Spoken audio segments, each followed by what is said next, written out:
Здравствуйте, мои дорогие друзья! С вами снова я, Антонина Мищук. Сегодня второй день моего бизнес-марафона. Что я сделала за эти 2 дня?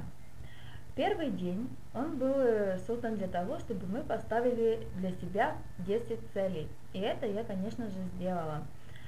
У меня оказалось их немножко больше, то есть мне еще нужно расти и расти.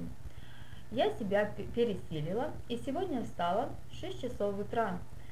К 8 я уже начала читать книги о бизнесе. Также начала проходить обучение в школе лидерства. Я думаю, что за эти 90 дней я добьюсь успеха. И хочу, конечно же, чтобы вы смотрели, как я добиваюсь, и присоединялись ко мне в мою команду лидеров. Жду вас в своей команде. С вами была Антонина Мищук.